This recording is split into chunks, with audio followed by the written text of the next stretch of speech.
നാം ഓരോരുത്തർക്കും ജനനത്തോടെ തന്നെ ലഭിക്കുന്ന അത്ഭുത നിധിയാണ് നമ്മുടെ മനസ്സ്. നമുക്ക് ലഭിച്ചിരിക്കുന്ന ഈ വലിയ നിധിയെക്കുറിച്ച് ലോകത്തിലെ 85% ആളുകളും ഇപ്പോഴും അജ്ഞരാണ്. എന്താണ് നമ്മുടെ മനസ്സ്? എങ്ങനെയാണ് മനസ്സിന്റെ ശക്തി ഉപയോഗിക്കാൻ കഴിയുക? മനസ്സിന്റെ ശക്തി എത്രയാണ്? തുടങ്ങിയ ചോദ്യങ്ങൾക്കുള്ള ഉത്തരമാണ് ഈ ഒരു പരിശീലന പദ്ധതി. മനസ്സുപയോഗിച്ച് കുടുംബ ബന്ധങ്ങൾ ശക്തിപ്പെടുത്താനും നല്ല ആരോഗ്യം നേടാനും മാനസികമായ സുഖവും സമാധാനവും സന്തോഷവും സ്വന്തമാക്കാനും ഈ ഒരു പദ്ധതിയിലൂടെ നിങ്ങളെ പരിശീലിപ്പിക്കുന്നു. ഈ ഒരു പരിശീലനത്തിൽ പങ്കെടുക്കുന്നതോടൊപ്പം പാഠ്യപദ്ധതിയിൽ പറയുന്ന പ്രധാന പരിശീലനങ്ങൾ ഏറ്റവും ചുരുങ്ങിയത് 100 ദിവസങ്ങളെങ്കിലും ചെയ്യാൻ ശ്രമിക്കുമ്പോൾ നിങ്ങളുടെ ജീവിതത്തിൽ അത്ഭുതകരമായ മാറ്റങ്ങൾ ഉണ്ടാവും. ജീവിതത്തിൽ മനഃശക്തി ഉപയോഗിച്ച് വലിയ വിജയം നേടാനും സന്തോഷവും സമ്പത്തും സമാധാനം നല്ല ബന്ധങ്ങൾ ആരോഗ്യം ഇതെല്ലാം നേടിയെടുക്കാനും എല്ലാവർക്കും കഴിയട്ടെ എന്ന് ആശംസിക്കുന്നു. അത്ഭുതങ്ങൾ നിറച്ചുവെച്ച കലവറയാണ് നമ്മുടെ മനസ്സ്.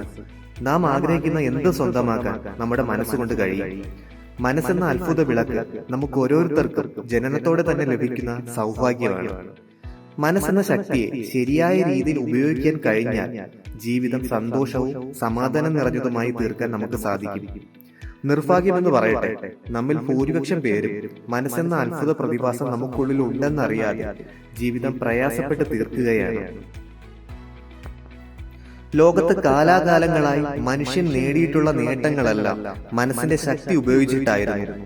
പ്രാചീന കാലത്തെ ബാബിലോണിയൻ സംസ്കാര ഇതിഹാസമായ തൂക്കുപൂന്തോട്ടം അടക്കം ഓരോ കാലത്തും മനുഷ്യൻ നേടിയ നേട്ടങ്ങളെല്ലാം മനസ്സിന്റെ ശക്തി ഉപയോഗിച്ചുള്ളതായിരുന്നു.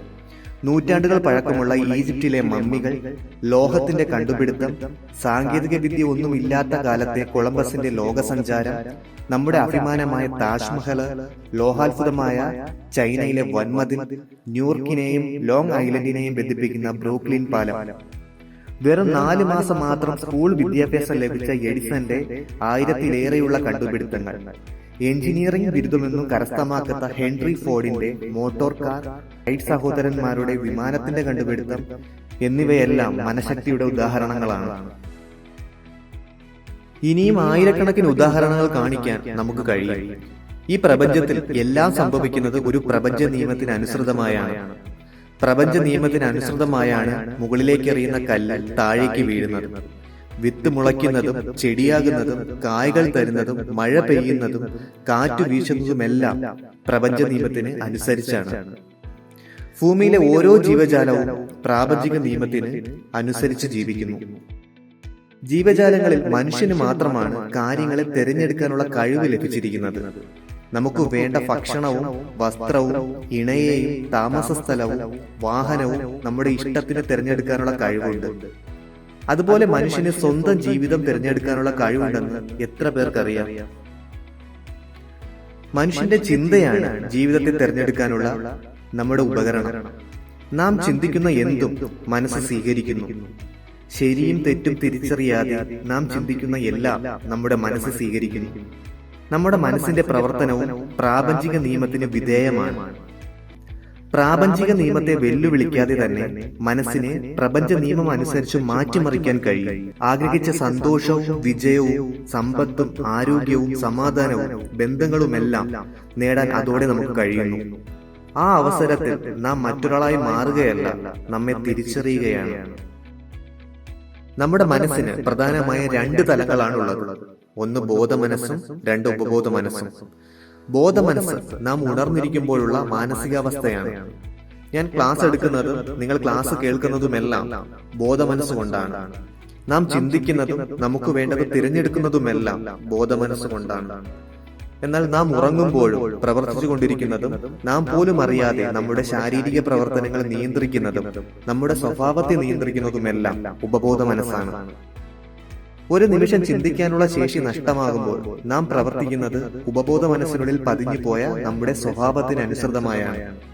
നമ്മുടെ ഉപബോധ മനസ്സുമായി താരതമ്യം ചെയ്യുമ്പോൾ ബോധമനസ്സിന്റെ നമ്മിലുള്ള സ്വാധീനം വെറും 10% താഴെ മാത്രമാണ്. നമ്മുടെ സ്വഭാവത്തിലെ ഏറ്റവും വലിയ സ്വാധീന ശക്തിയാണ് ഉപബോധ മനസ്സ്. അതുകൊണ്ട് തന്നെ ഉപബോധ മനസ്സിൽ സംഭവിക്കുന്ന ഏതു മാറ്റവും ജീവിതത്തിലെ വലിയ മാറ്റത്തിന് കാരണമാകുന്നു. ഉപബോധ മനസ്സിനെ നല്ല മാറ്റത്തിന് വിധേയമാക്കിയാൽ നാം നേടാൻ ആഗ്രഹിക്കുന്നതെന്തും നേടാൻ അതുവഴി കഴിയുകയും ചെയ്യും.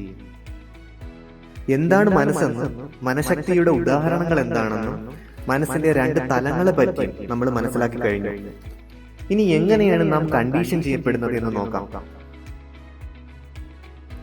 മനുഷ്യന്റെ മനസ്സ് ഒരു സ്പോഞ്ച് പോലെയാണ്. ചുറ്റും കാണുന്നതെല്ലാം ഒപ്പിയെടുക്കുന്ന സ്പോഞ്ച്. വിഖ്യാത അമേരിക്കൻ എഴുത്തുകാരൻ ഡോക്ടർ ജെയിംസ് അലൻ തന്റെ കൃതിയിൽ മനസ്സിനെ വിശേഷിപ്പിക്കുന്നത് കൃഷിസ്ഥലമായിട്ടാണ്. ഏതു വിത്തും സ്വീകരിച്ച് മുളപ്പിച്ചു വളർത്താൻ കഴിവുള്ള ഫലഭൂയിഷ്ഠമായ മണ്ണ്. നാം ഓരോരുത്തരുടെയും ഉപബോധ മനസ്സ് നാം ജനിക്കുന്നതോടെ പ്രവർത്തിച്ചു തുടങ്ങുന്നു. ഗർഭാവസ്ഥയിൽ തന്നെ പ്രവർത്തിച്ചു തുടങ്ങുന്ന നമ്മുടെ ഉപബോധ മനസ്സ് അനുഭവിക്കുന്നതും അറിയുന്നതും കാണുന്നതും കേൾക്കുന്നതുമെല്ലാം പൂർണ്ണമായും സ്വീകരിക്കുന്നു. ഒരു കുട്ടിയുടെ തിരിച്ചറിയാനുള്ള ബോധ മനസ്സിന്റെ വളർച്ച പൂർത്തിയാകുന്നത് 9 വയസ്സോടുകൂടിയാണ്. അതുകൊണ്ട് തന്നെ തിരിച്ചറിയാനുള്ള ബോധ മനസ്സ് വളരാത്ത കുട്ടിക്കാലത്ത് കുട്ടികൾ പറയുന്നതും കേൾക്കുന്നതും അനുഭവിക്കുന്നതും അതേപടി വിശ്വസിക്കുന്നു. ഓരോ മനുഷ്യന്റെയും സ്വഭാവത്തിലെ ഏറ്റവും വലിയ സ്വാധീനം കുട്ടിക്കാലമാണ്. കുട്ടിക്കാലത്ത് മാതാപിതാക്കളും സമൂഹവും അധ്യാപകരും എന്നു തുടങ്ങി കുട്ടികളുമായി ബന്ധപ്പെട്ട് കിടക്കുന്ന എല്ലാവരുടെയും വാക്കുകളും പ്രവൃത്തികളും കഥകളും കുട്ടികളിൽ വലിയ സ്വാധീനം സൃഷ്ടിക്കുന്നു. സ്പോഞ്ച് പോലെയുള്ള കുട്ടികളുടെ ഉപബോധ മനസ്സ് നന്മയും തിന്മയും തിരിച്ചറിയാതെ എല്ലാം സ്വീകരിക്കുന്നു. ചിത്രങ്ങളും വികാരങ്ങളുമാണ് നമ്മുടെ ഉപബോധ മനസ്സിന്റെ ഭാഷ. കുട്ടിക്കാലം മുതൽ കണ്ടീഷൻ ചെയ്യപ്പെട്ട മനസ്സിനെ പോസിറ്റീവായ അവസ്ഥയിലേക്ക് റീകണ്ടീഷൻ ചെയ്യാൻ വളരെ ആത്മാർത്ഥമായ പരിശ്രമം തന്നെ ആവശ്യമാണ്. അതിലേക്കുള്ള ആദ്യ ചുവടുവയ്പ്പാണ് ഈ ഒരു പ്രോഗ്രാം. നിങ്ങൾ ഇതിൽ ആദ്യം ചെയ്യേണ്ട കാര്യം നിങ്ങളുടെ ഗോളുകൾ നിർണ്ണയിക്കുക എന്നതാണ്. ജീവിത വിജയത്തിന് ലക്ഷ്യം വളരെ പ്രധാനപ്പെട്ടതാണ്. സ്വന്തം ലക്ഷ്യം തീരുമാനിക്കാത്ത ഒരാളും ഇന്നേ വരെ വലിയ വിജയം സ്വന്തമാക്കിയിട്ടില്ല. മനസ്സിനെ റീകണ്ടീഷൻ ചെയ്യുന്നതിലെ ഏറ്റവും പ്രധാനപ്പെട്ട ഭാഗമാണ് ലക്ഷ്യനിർണ്ണയം. എന്താണോ ലക്ഷ്യം വയ്ക്കുന്നത് അതിനനുസരിച്ചാണ് മനസ്സിനെ റീകണ്ടീഷൻ ചെയ്തെടുക്കേണ്ടത്. അതുകൊണ്ട് തന്നെ ലക്ഷ്യം വളരെ പ്രധാനപ്പെട്ടതാണ്. അതിനായി ലക്ഷ്യത്തെ നിർണ്ണയിക്കുക തന്നെ വേണം. ഹ്രസ്വകാലമെന്നും ദീർഘകാലമെന്നും ഇങ്ങനെ ലക്ഷ്യത്തെ നിർണ്ണയിക്കുക. ലക്ഷ്യങ്ങളെ ഇങ്ങനെ തരംതിരിക്കണം. ഓരോ തവണയും തൊട്ടടുത്ത് എത്തിച്ചേരേണ്ട ലക്ഷ്യത്തിൽ കൂടുതൽ ശ്രദ്ധ കേന്ദ്രീകരിച്ചാൽ ഏത് ലക്ഷ്യവും സാധ്യമാകും. അസാധ്യമെന്നത് മനസ്സിനെ ഒരിക്കലും അനുഭവപ്പെടില്ല. ഏറ്റവും കൂടുതൽ ആളുകൾ നേരിടുന്ന പ്രശ്നമാണ് ലക്ഷ്യത്തെ കണ്ടെത്താൻ കഴിയില്ല എന്നത്. എങ്ങനെയാണ് ലക്ഷ്യത്തെ കണ്ടെത്തേണ്ടത്? എല്ലാ മനുഷ്യർക്കും ഒരു കഴിവുണ്ട്. ഒരു കഴിവുമില്ലാതെ ഒരാളും ജനിക്കത്തില്ല. വിജയിക്കാൻ ഏറ്റവും നല്ല മാർഗം സ്വന്തം കഴിവ് കണ്ടെത്തി അതിൽ വിജയിക്കുന്നതാണ്. നിങ്ങൾ ചെയ്യാൻ ആഗ്രഹിക്കുന്ന 50 കാര്യങ്ങൾ ഓരോ ദിവസവും തുടർച്ചയായി 50 ദിവസം എഴുതുക. ഇതിനായി പ്രത്യേകം പുസ്തകവും തയ്യാറാക്കുക. ഒരിക്കലും മുമ്പ് എഴുതിയത് നോക്കി എഴുതരുത്. മനസ്സിൽ തോന്നുന്ന കാര്യങ്ങൾ എഴുതുക. 50 ദിവസം പൂർത്തിയായി കഴിഞ്ഞാൽ നിങ്ങൾ എഴുതിയ ആഗ്രഹങ്ങൾ 10ലേറെ തവണ വിശകലനം ചെയ്യുക. തീർച്ചയായും നിങ്ങളുടെ ലക്ഷ്യത്തെ അതിൽ നിന്ന് ലഭിക്കും.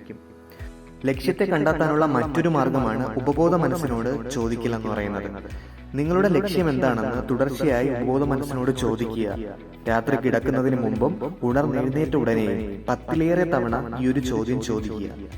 നിങ്ങളുടെ മനസ്സ് സ്വപ്നരൂപത്തിലോ ചിന്തയായോ ആശയമായോ ഉത്തരം തരുന്നതായിരിക്കും.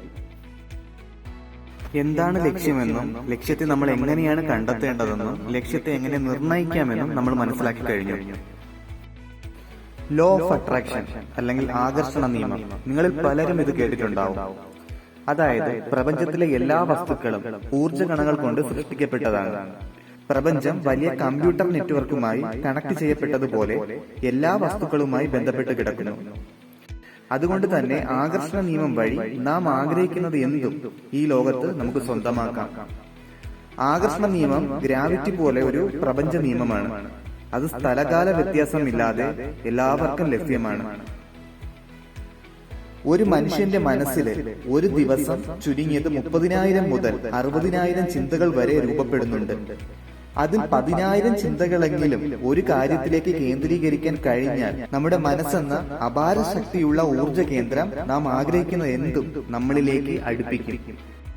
ഇതാണ് ലോ ഓഫ് അട്രാക്ഷൻ അല്ലെങ്കിൽ ആകർഷണ നിയമം എന്ന് പറയുന്നത്. ഇതൊരു മാജിക്കോ മന്ത്രമോ ഒന്നുമല്ല. കാലാകാലങ്ങളായിട്ട് നമുക്കിടയിൽ മനുഷ്യനിടയിൽ സംഭവിച്ചുകൊണ്ടിരിക്കുന്ന കാര്യങ്ങൾ അത് നെഗറ്റീവായാലും പോസിറ്റീവായാലും ഇതെല്ലാം ലോ ഓഫ് അട്രാക്ഷൻ വഴി സംഭവിക്കുന്നതാണ്. ഈ ഒരു ലോ ഓഫ് അട്രാക്ഷൻ നമ്മളിലേക്ക് പോസിറ്റീവായിട്ടുള്ള കാര്യങ്ങൾ നമ്മളിൽ കൊണ്ടുവരാൻ നമ്മൾ ആദ്യം ചെയ്യേണ്ടത് ഞാൻ നേരത്തെ പറഞ്ഞതുപോലെ ഹീലിംഗ് മെത്തേഡാണ്. നമുക്കുള്ളിലുള്ള ഒരുപാട് നെഗറ്റീവായിട്ടുള്ള ചിന്തകൾ നമ്മൾ ഹീൽ ചെയ്ത് മാറ്റേണ്ടത് വളരെ അത്യാവശ്യമായിട്ടുള്ള ഒരു കാര്യമാണ്. ഇനി ഈ ഒരു ആകർഷണ നിയമം നമുക്ക് നന്നായിട്ട് ഉപയോഗിക്കാൻ വേണ്ടിയിട്ട് എന്തൊക്കെയാണ് ചെയ്യേണ്ടത്? നമ്മുടെ ഉള്ളിലുള്ള നെഗറ്റീവ് ചിന്തകളായ വെറുപ്പ്, പക, അസൂയ, നിരാശ, സംശയം, ഭയം ഇതെല്ലാം നമ്മുടെ മനസ്സിൽ നിന്ന് മാറ്റേണ്ടത് വളരെ വളരെ അത്യാവശ്യമായിട്ടുള്ള ഒരു കാര്യമാണ്. ഇതിന് പകരം ഉപാധികളില്ലാത്ത സ്നേഹം, കരുണ, നന്ദി കാണിക്കൽ അല്ലെങ്കിൽ ഗ്രാറ്റിറ്റ്യൂഡ്, ബിലീഫ്സ്, വിശ്വാസം ഇതെല്ലാം നമ്മുടെ ഉള്ളിൽ വളർത്തിയെടുക്കേണ്ടതും വളരെ വലിയൊരു ആവശ്യകതയാണ്. ഇനി വരുന്ന ദിവസങ്ങളിൽ നമ്മൾ ഇത്തരത്തിലുള്ള പോസിറ്റീവ് കാര്യങ്ങൾ മനസ്സിൽ കൊടുത്ത് മനസ്സിനെ നമ്മുടെ ആഗ്രഹങ്ങൾ നേടാൻ പ്രാപ്തമാക്കുകയാണ് ചെയ്യുന്നത്. ഇന്ന് നിങ്ങൾക്കൊരു ടാസ്ക് കൂടി ഉണ്ടായിരിക്കും. അതായത് ഈ ഒരു വീഡിയോയുടെ കൂടെ ഒരു മെറ്റീരിയൽസ് ഉണ്ടാകും. അതിൽ 32 types of fears and negative beliefs ഉണ്ടാകും. അതിൽ നിങ്ങൾക്കുള്ളത് തിരഞ്ഞെടുത്ത് ജേണലിൽ എഴുതുക. ഇനി വരുന്ന ദിവസങ്ങളിൽ ഹീലിംഗ് മെത്തേഡ്സിലൂടെ ഈ ഭയങ്ങളും നെഗറ്റീവ് ചിന്തകളും മാറ്റിയെടുക്കുകയും ഉയർന്ന വൈബ്രേഷണൽ ലെവൽ എത്തിയ ശേഷം നിങ്ങളുടെ മൈൻഡ് റീപ്രോഗ്രാം ചെയ്യുകയുമാണ് വേണ്ടത്. അതിനായി തരുന്ന ടാസ്കുകൾ കൃത്യമായി ചെയ്ത് മുന്നോട്ട് പോകുക. അടുത്ത സെക്ഷനുമായി നമുക്ക് ഉടൻ തന്നെ കാണാം. എല്ലാവരും സന്തോഷത്തോടെ ഇരിക്കുക. Thank you.